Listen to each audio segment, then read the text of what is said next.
Welcome to the Friends of Zayne Adams, aka FOZA podcast, bringing awareness of postpartum depression, suicides, and the children who are left behind. We'll be spotlighting positive outcomes from mothers as well as healthcare experts and counselors. Would you know the signs of PPD? Would you know how to help a loved one? Stay tuned. As a community, we can do more to support maternal mental wellness. Welcome, FOZA friends, family, and fans, to episode 44 of the podcast. I'm Paulette Smith, and this episode is titled, FOZA Answers Your Postpartum Questions Beyond 555. Before getting started, please allow me to acknowledge this past Sunday, Mother's Day, with the hope that each and every mom had the best recognition day ever, and that each family was filled with blessings of peace, love, appreciation, and gratitude for the wonderful women whom we call mother. Now, in this episode, we're going to do something we haven't done in quite a while. We've looked at the questions submitted by you, our listeners, moms, birthing people, doulas, caregivers, and advocates. We looked at these questions and how they related to our last podcast titled Beyond the 555. For those of you who may have missed that episode, we discussed some of the recent changes in federal and state policies regarding benefits, employment, insurance resources, and so much more that touches birthing people and postpartum mental wellness. So in this section, we're going to answer some of the questions that were submitted related to that podcast. We understand that privacy is a top priority. We want to ensure every listener that any questions discussed today or in any future, segment of this podcast is going to be shared anonymously. We won't reveal any personal information, and we believe deeply that answering your questions will resonate with a broad audience of listeners, but it will be done anonymously. To that, I'm going to add our usual disclaimer. This is a safe place, and we may discuss topics that can be sensitive, and they may be a trigger for some members of our audience, but the content we discuss serves to provide information, education, and advocacy only. If you are experiencing an emergency, call the National Suicide Prevention Lifeline. That's 988.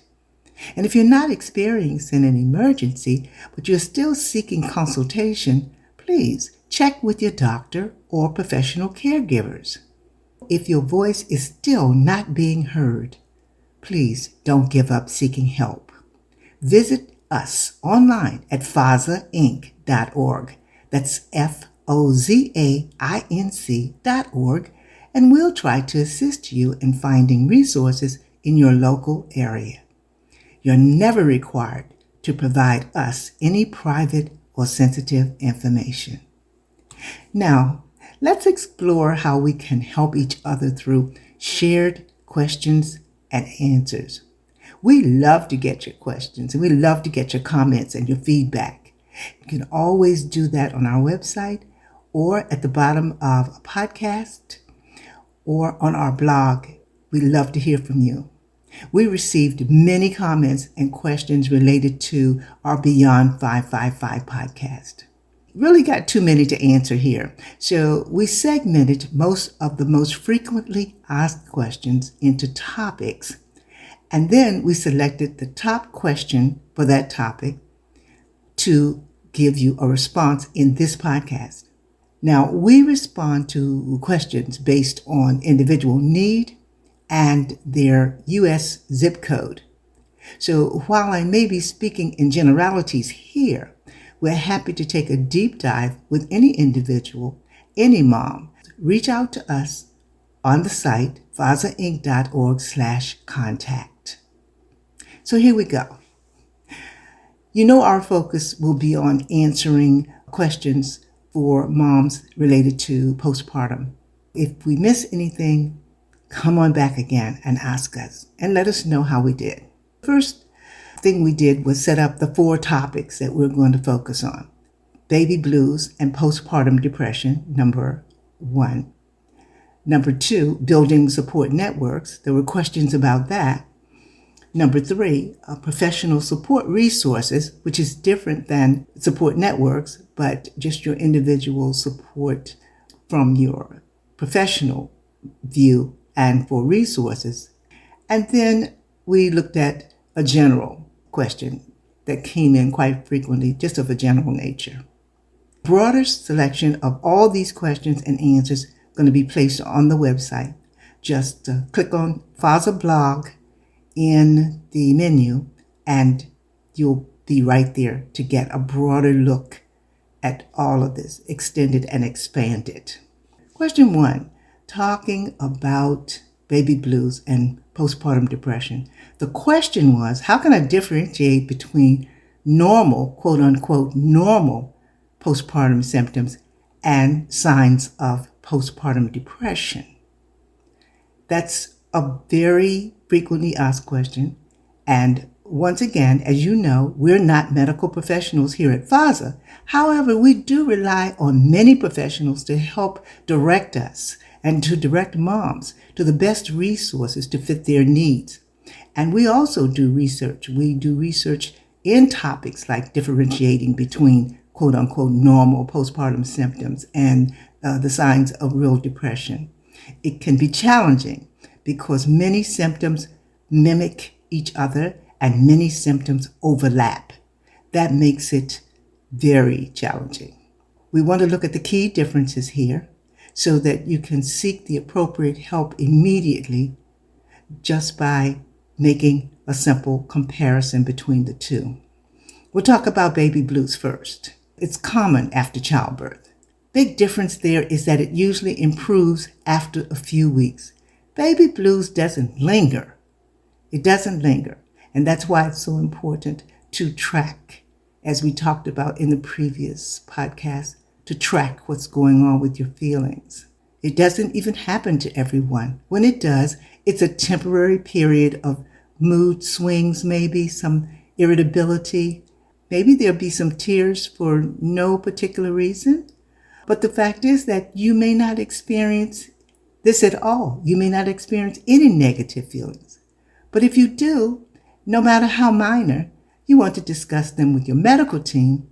And once again, take notes on what you're feeling and when you're feeling it.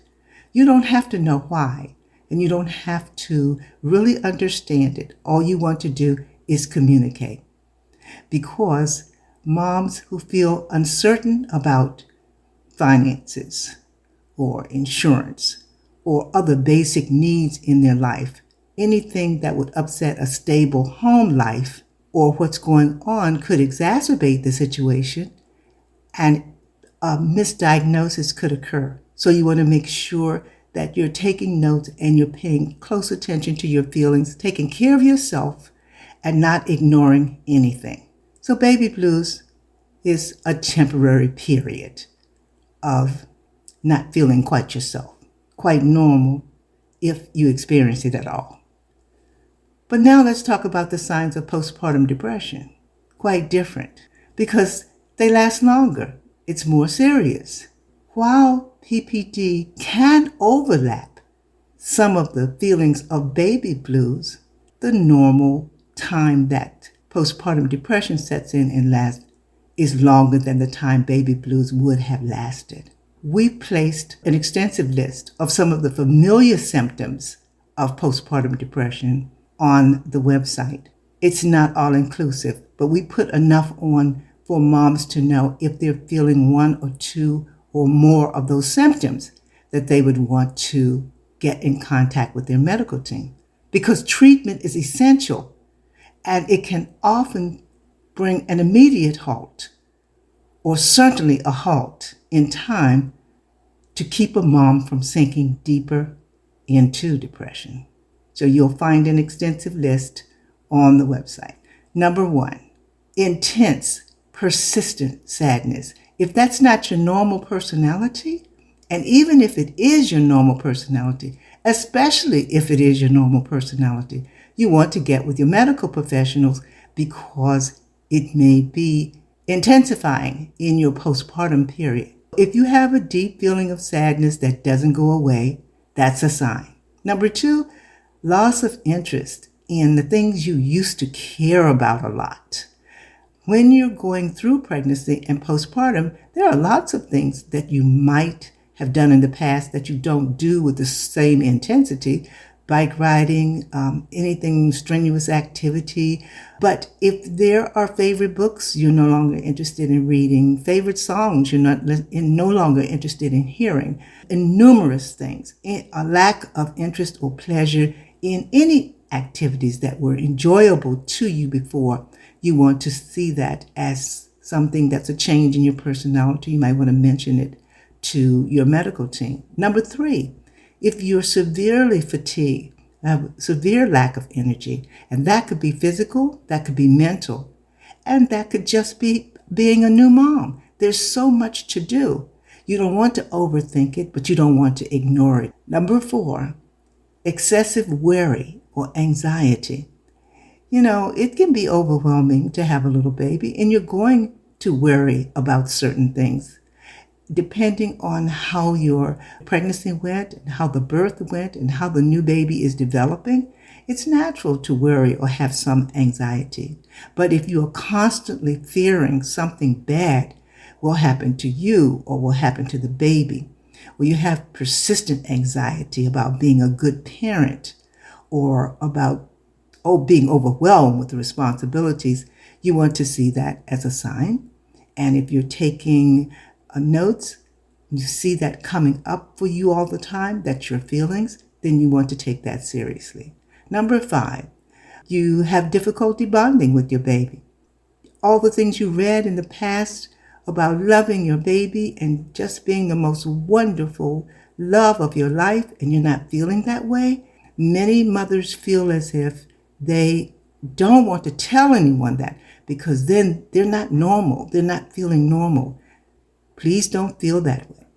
You have the right to express your feelings, and if you can't express them openly right away, write them down and acknowledge them to yourself so that when you get to your medical team, you can say, you don't feel an emotional connection or attachment to your baby, or you feel indifferent, or you feel disconnected from your baby.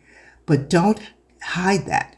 Don't keep that a secret, because there's a treatment and there's a process to bring you out of that if you are experiencing postpartum depression. Number 6, changing in your sleep and your appetite. There are expected changes to your sleep because babies are very demanding. You may not enjoy some of the same foods that you enjoyed before because you may have changed your diet specifically because you were pregnant. That's again a sign. You will know because this should come back to you. Your sleep pattern should come back to you over a period of weeks and months. We talked about the 5-5-5 in the last podcast. So things should come back to normal. If things are not coming back to normal, that's a sign that you want to make sure you don't ignore and you take it seriously. Number 7, most important, thoughts of harming yourself or your baby.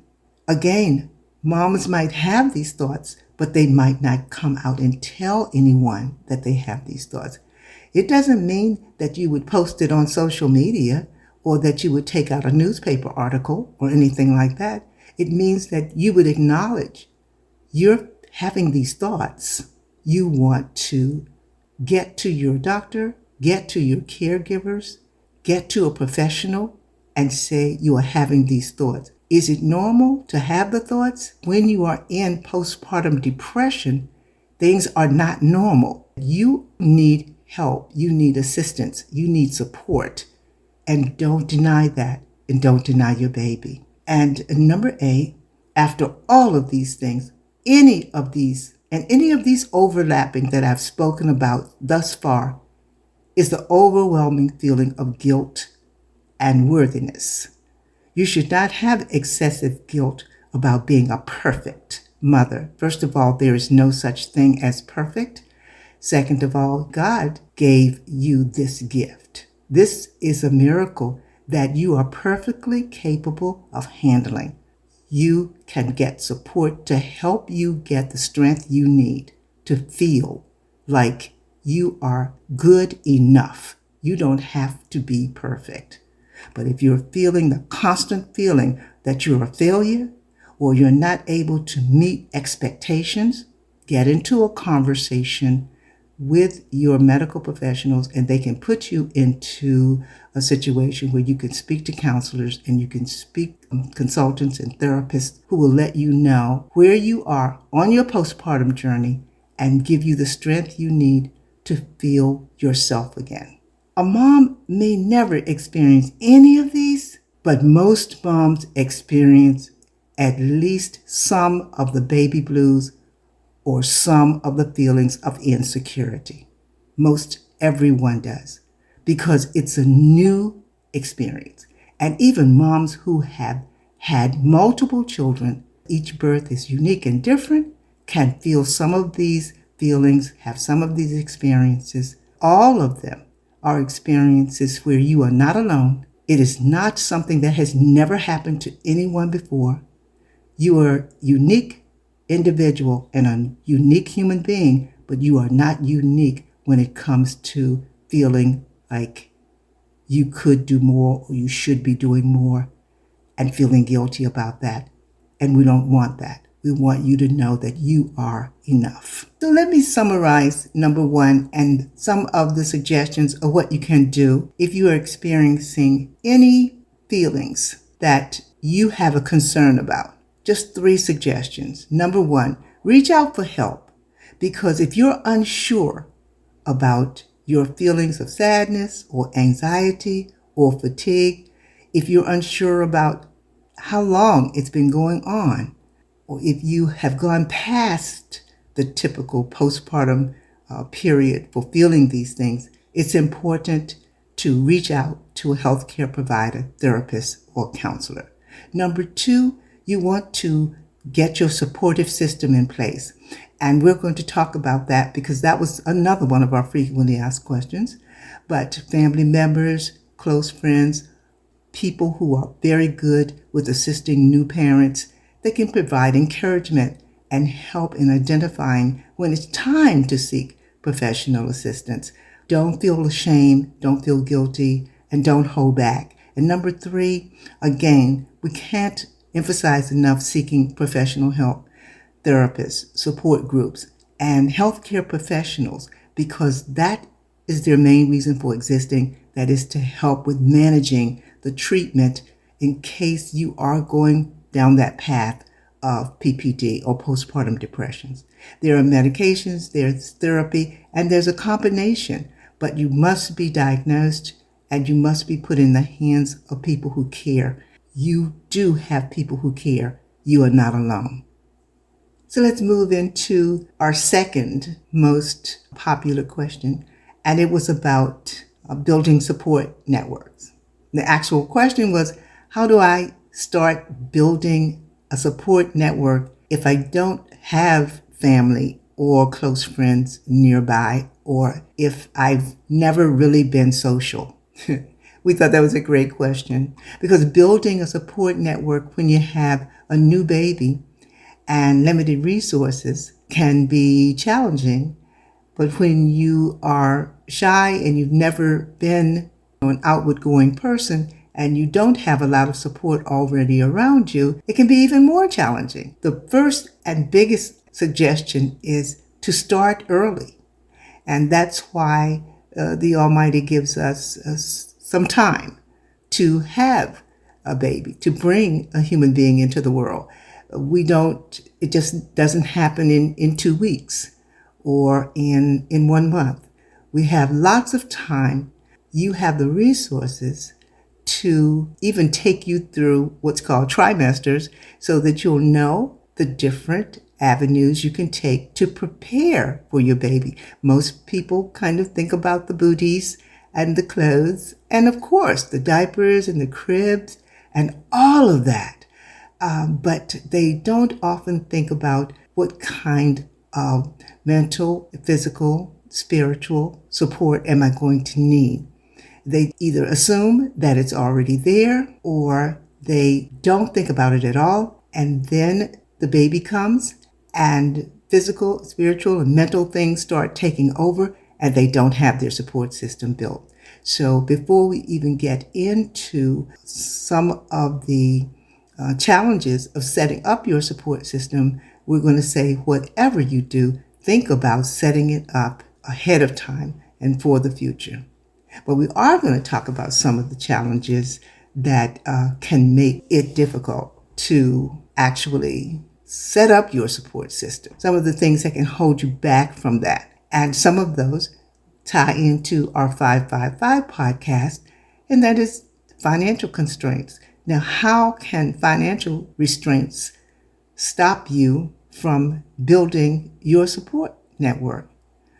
Well, for one thing, you may not have access to everything you need for parenting.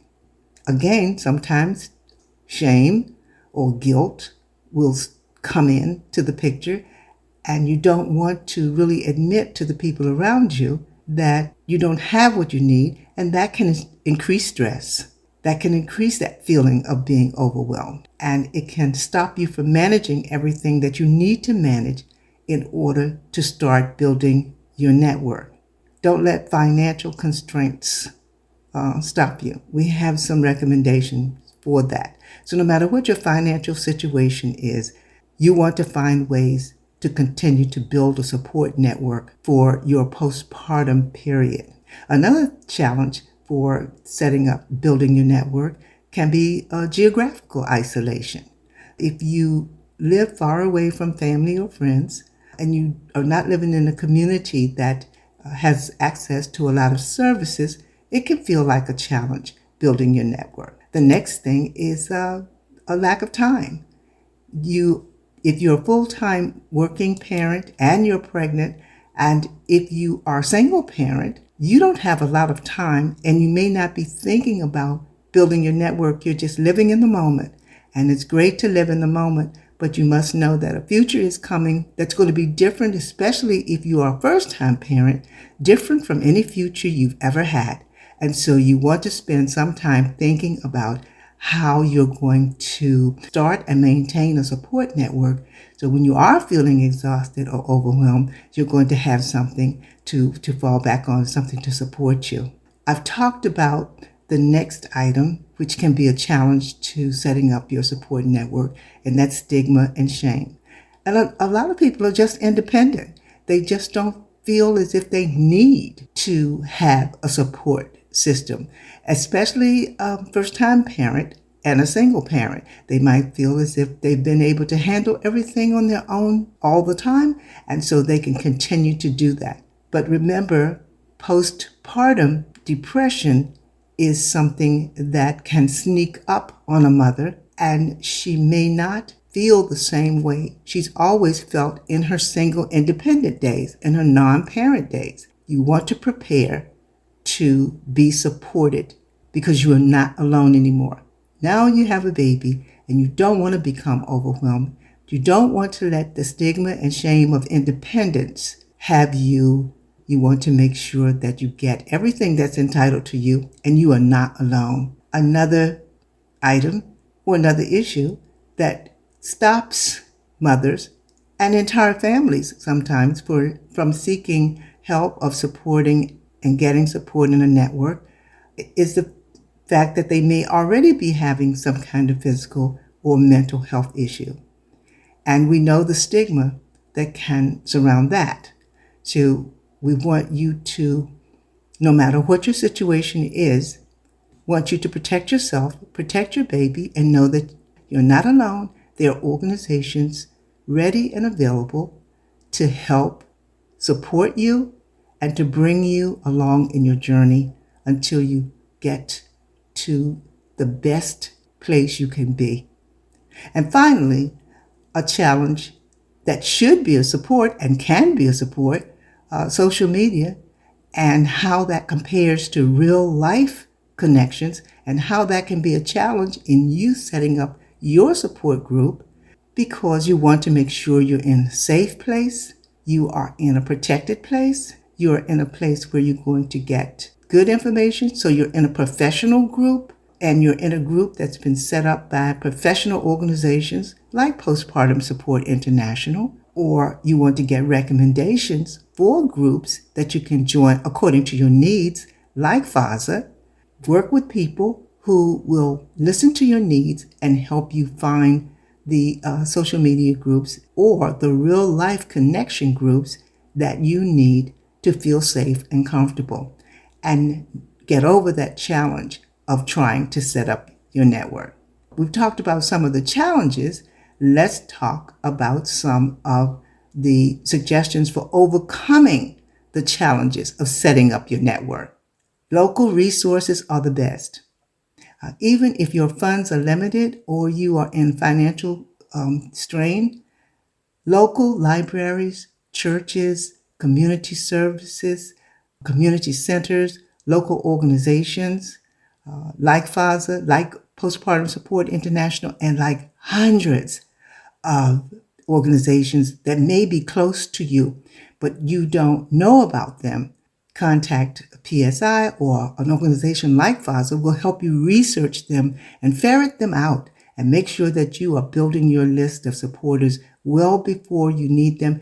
And you may not ever need them because everyone doesn't experience any challenges in their postpartum days. But just in case, you'll have them at your fingertips. That's number one, seek out local resources.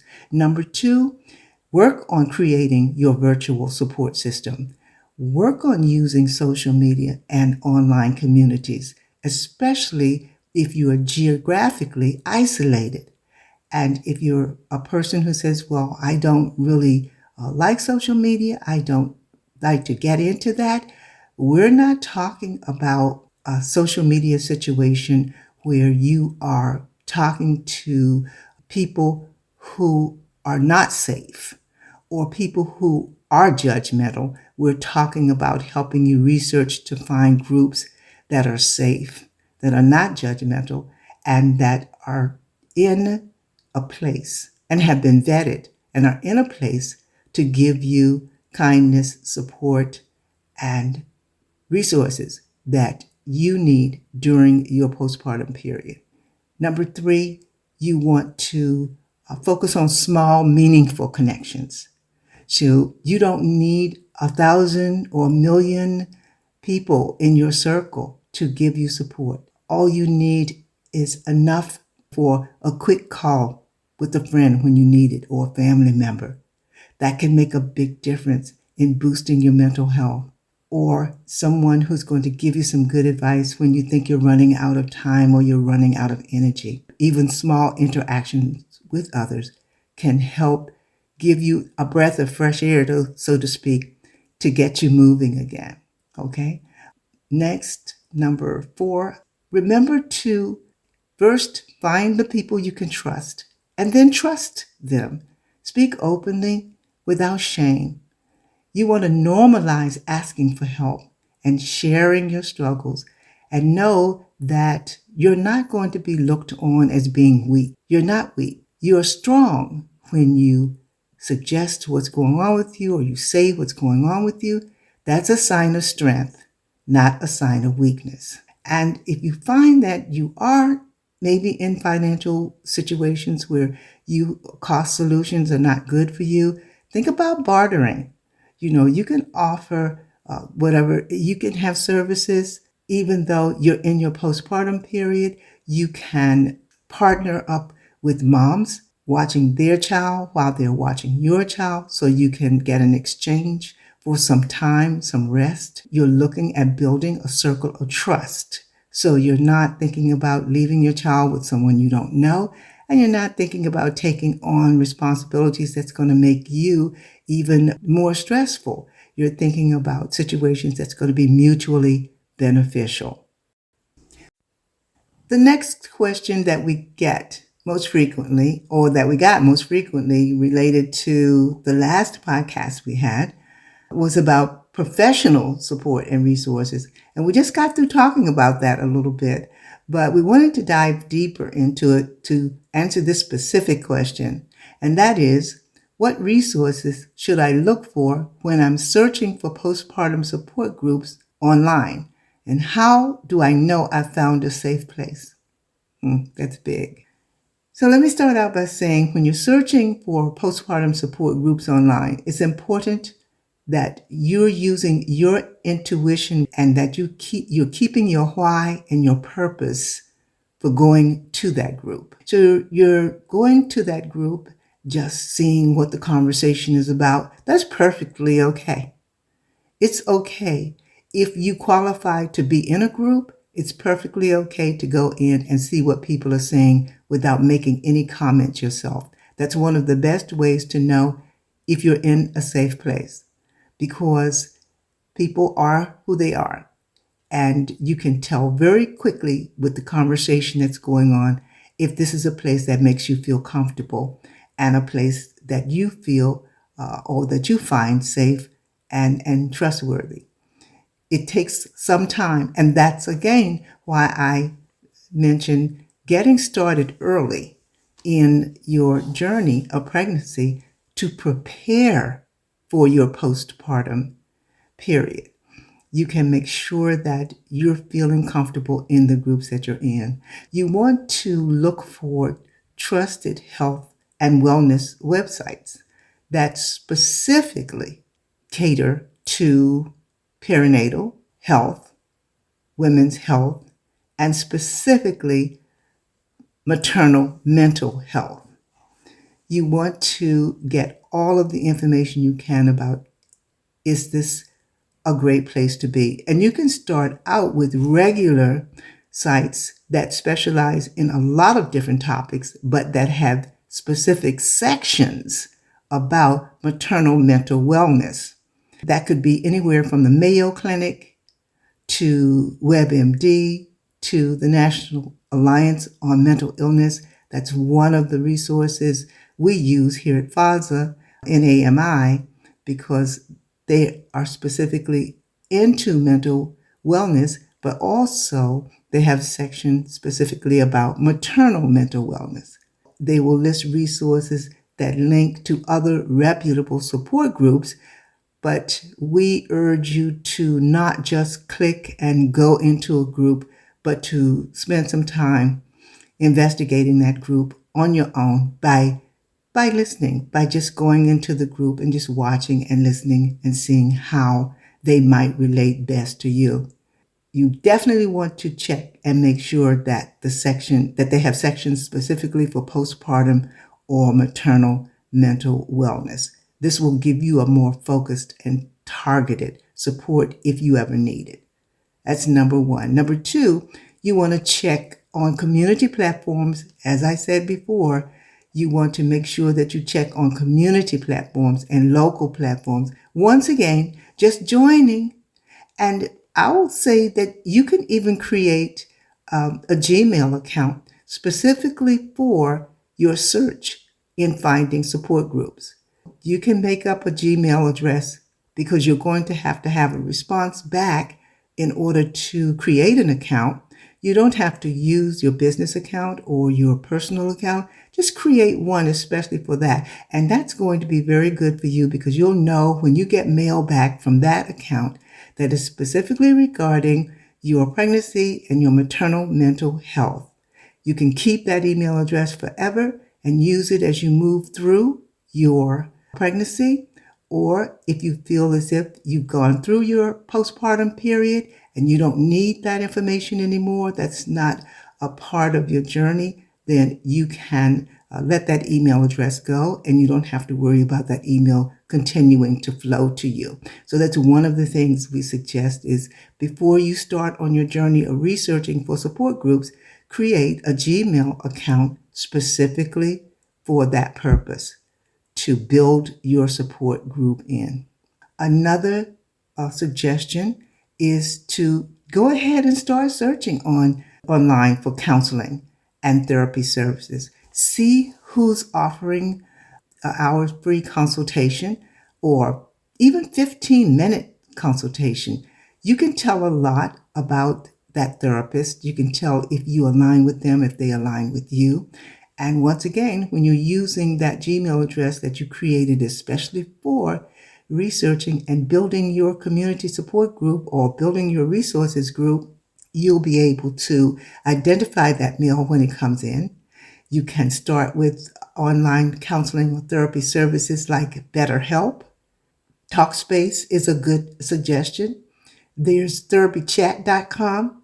Some of these places have fees. They charge fees, but some of them offer a huge amount of resources and help and professional services with networking with professionals for absolutely no fee and no cost. And some of them have a very low fee and a very low cost. So there should be something for you no matter what kind of financial situation you're in. You should be able to find resources for support that are safe and trustworthy.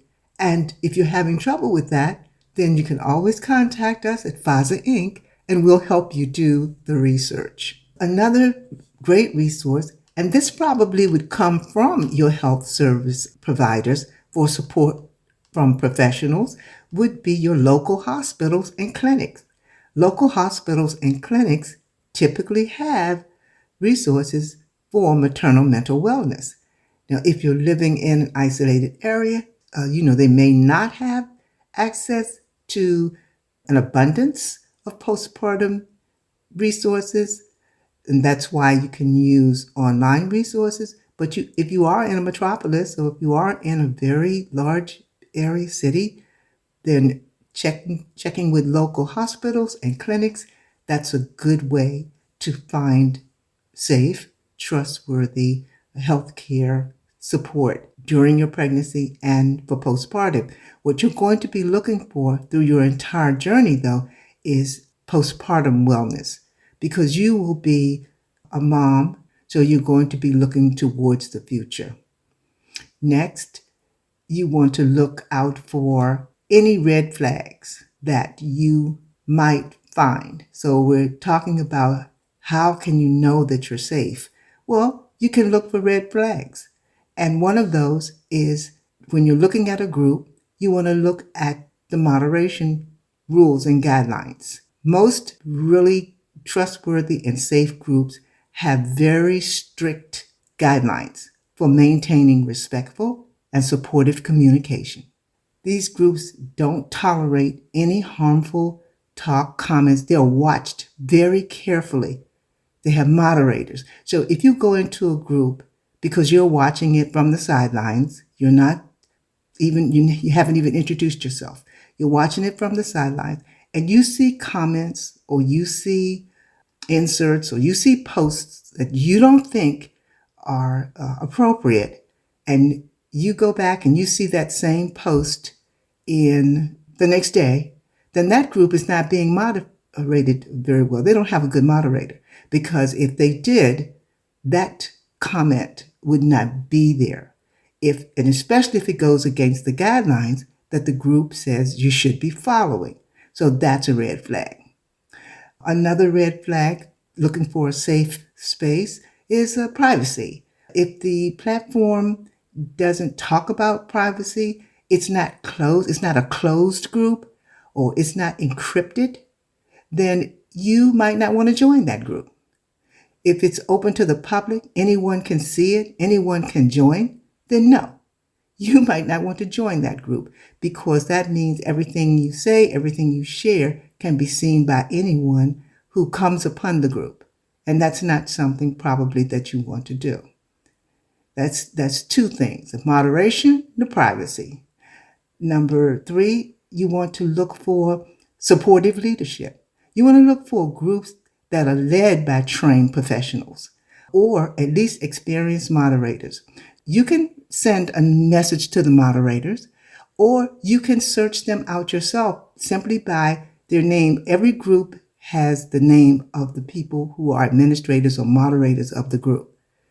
If they are not in that same space, then, or when I say that same space, that same space and time that you are. They're not mothers. They're not pregnant. They're not a counselor. They're not a therapist. They just started a group because they wanted to sell baby things or products or services, and they wanted to meet mothers.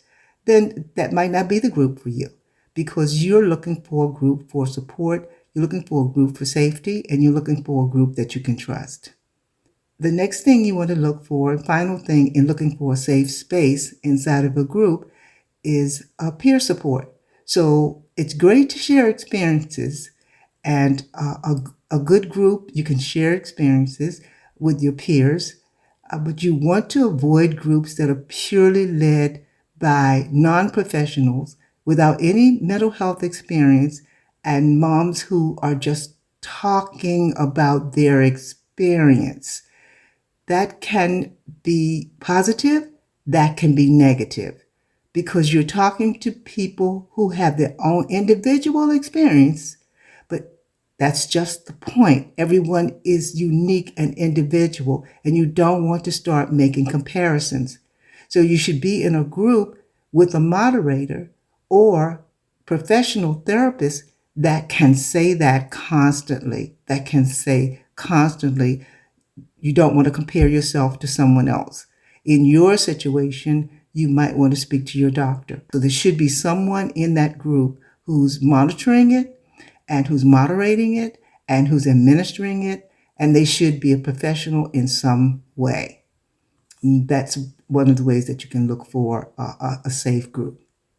In that same vein, we want to talk about, we looked up local parent resource centers, because many communities offer virtual parenting or classes through the church or through the nonprofits in that area. These centers can be great.